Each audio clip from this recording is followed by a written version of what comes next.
화려한 옷과 장신구들, 발그레한 볼과 행복한 미소가 보는 이까지 그림 속 분위기에 매료되게 합니다. 귀족들의 예술이라 불리며 화려함 우아함을 화폭에 담아낸 로코코 예술들은 어떻게 탄생되었을까요? 당시 제작된 명화와 함께 로코코 예술의 역사를 들여다봅시다. 먼저 로코코를 알기 위해서는 바로크를 알아야 합니다. 바로크 미술은 1500년부터 1700년까지 유럽 전역을 휩쓴 미술 사조입니다. 16세기 교회가 두 개로 분열되면서 교황의 권력이 약화되는데요. 그와 반대로 왕권은 강화되면서 새로운 시대가 열리게 됩니다. 특히 프랑스에서는 루이 14세가 왕위에 오르면서 절대왕정의 시대가 시작됩니다. 루이 14세는 5살의 나이로 왕위에 올랐는데요. 이전부터 왕가에 불만을 가지고 있던 귀족들이 이를 틈타 반란을 일으켰습니다. 반란은 실패로 끝났지만 이때 루이 14세는 힘의 중요성을 깨닫고 성인이 되어 귀족들의 세력을 통제하고자 했습니다. 그리하여 베르사유 궁전을 짓고 귀족들을 궁전에서만 머물도록 했습니다. 궁전 안에서는 귀족들이 정치와 멀어지고 유흥과 가까워지게 했습니다. 이렇게 만들어 온 절대왕정 속에서 탄생한 게 바로 프랑스의 바로크 예술입니다. 프랑스 바로크 예술은 루이 14세 양식이라는 말이 생겨날 만큼 루이 14세를 찬양하는 도구가 되어버립니다. 시간이 지나 1715년 루이 14세가 서거함과 동시에 5살의 나이에 루이 15세가 왕위에 오르게 되었는데요. 하지만 너무 어렸기에 고모 부인 오를레앙이 섭정을 맡게 되었고 그 기간 동안 오를레앙은 베르사유 궁전을 버려둔 채 파리로 정부를 옮겼습니다. 이후 귀족들도 자신들의 공성으로 돌아가면서 절대왕정이 흔들리게 됩니다. 강력했던 왕권은 사라지고 귀족들의 권위가 높아지면서 귀족들의 예술이라 할 수 있는 로코코가 탄생하게 됩니다. 로코코의 전성기는 루이 15세가 통치한 1723년부터 1774년까지입니다. 약한 왕권은 귀족들의 예술이라 불리는 로코코를 더욱더 성장시켰습니다. 그렇다면 이 사조를 왜 로코코라 부를까요? 먼저 로코코의 어원은 바위나 조개 껍데기를 본뜬 곡선 장식을 가리키는 프랑스어 로카이유에서 따왔습니다. 이 곡선 양식은 건물 벽면부터 작은 장신구까지 다양한 분야에서 사용되면서 로코코의 상징이 됩니다. 회화에서는 현실을 벗어나 남녀 간의 육체적인 사랑을 감각적으로 표현했습니다. 당시 대표작을 보면 이러한 특징을 한눈에 볼 수 있는데요. 이 그림은 장 앙투안 와토의 키테라 섬의 순례입니다. 보통 키테라 섬을 주제로 그린 그림은 비너스의 탄생을 묘사하거나 비너스에 관한 이야기를 그려냈지만 와토는 젊은 남녀들을 주제로 삼았습니다. 신이 아닌 남녀 간의 사랑 이야기를 아름답고 우아하게 그려낸 것이죠. 과거 신을 우선시하던 경향은 사라지고 인간의 이야기를 화폭에 옮겨내면서 자신들의 욕구와 감정을 표현했습니다. 다음으로 살펴볼 그림은 부셰가 그린 비너스의 화장입니다.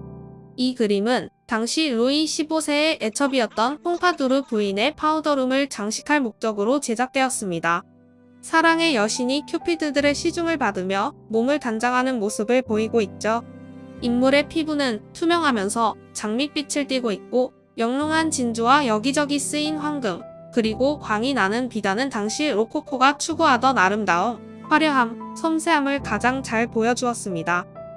이러한 프랑스의 로코코를 이끈 주역이 있었으니 퐁파두르 부인입니다. 원래는 하급 관리의 부인이었지만 치밀한 계획으로 루이 15세에게 접근해 그의 애첩이 됩니다. 퐁파두르 부인은 단순히 루이 15세의 애첩이 아니라 다재다능한 능력을 가진 여성이었습니다. 부셰의 대표작이라고 할 수 있는 마담 퐁파두르 작품 통해 그녀의 영향력을 알 수 있는데요. 오른손에 든 채 로코코 장식 특징을 살린 거울 테두리, 탁자 서랍에 꽂힌 펜, 바닥에 놓인 악보 등을 통해 정치는 물론이고 예술과 문화 방면에서도 지대한 영향을 끼쳤음을 알 수 있습니다.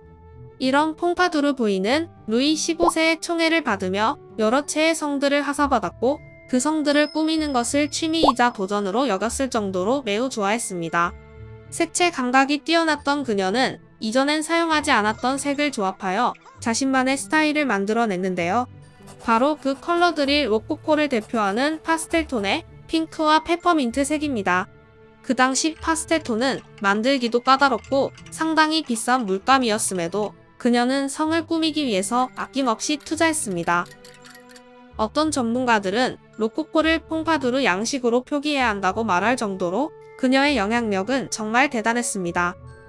왕과 귀족들이 살롱에 모여 예술과 사랑에 대해 논할 때 그들의 모든 것들을 책임지는 사람은 따로 있었습니다. 바로 제3계급의 일반 시민들입니다. 왕과 귀족들이 쓰는 모든 돈은 일반 시민들이 피와 땀으로 번 돈이었죠. 그뿐만 아니라 루이 14세 때부터 갖은 전쟁과 사치로 꾸준히 쌓인 부채는 루이 15세 때 만성화되었습니다. 그런데도 루이 15세가 아무것도 해결하지 않은 채 루이 16세가 왕위에 올랐고 재정 적자는 돌이킬 수 없이 커져만 갔습니다. 루이 16세도 재정 악화를 해결하기는커녕 미국 독립전쟁에 군대를 지원합니다. 하지만 돌아온 것은 막대한 빚과 외교 실책뿐이었죠. 이런 상황에서도 왕과 귀족들은 사치스러운 생활을 멈추지 않았습니다. 결국 평민만이 감당할 수 없었던 막대한 재정 위기를 해결하기 위해 루이 16세는 성직자와 귀족들에게 세금을 부과하기로 결정하고 3부회를 소집하는데요. 3부회에서 평민들은 보다 근본적인 문제를 해결할 것을 요구했으나 루이 16세는 이에 겁을 먹고 군대를 동원해 3부회를 해산시킵니다. 이 사건을 계기로 1789년 바스티유 감옥의 습격이 시작되었고 프랑스에서는 혁명의 불꽃이 타오르게 됩니다. 이후 1791년 6월 외국으로 도주하려던 루이 16세와 그의 가족이 체포되고 1793년 단두대에서 공개 처형을 당하며 절대왕정은 막을 내리게 됩니다. 혁명의 불꽃은 예술계에도 타올랐습니다. 왕과 귀족들이 주도했던 감각적이고 화려한 로코코 양식에 반발하며 이성과 도덕성을 강조한 신고전주의가 등장합니다. 특히 로코코처럼 남녀 간의 사랑 이야기가 아닌 신화와 성경, 역사적 사건 같은 고전적인 주제들을 화폭에 담아냈습니다. 이제는 더 이상 캔버스의 주인공이 사치와 향락을 일삼는 귀족들이 아니었습니다. 당시 이 격변기에 활동한 프라고나르는 로코코 때 쌓은 화려한 경력이 독이 되어 화가를 그만둘 정도였습니다. 언제까지나 찬란하고 아름다울 줄 알았던 작품들이 천박하고 외설적인 작품이 되어 그림 속 주인공들과 함께 사라져갔습니다. 로코코는 귀족들의 예술이라 불리지만 정작 이 예술을 탄생하게 만든 주역들은 일반 시민들이었습니다. 눈이 부시는 화려함과 우아함에 가려진 진짜 주인공들을 기억하며 작품을 감상하면 어떨까요?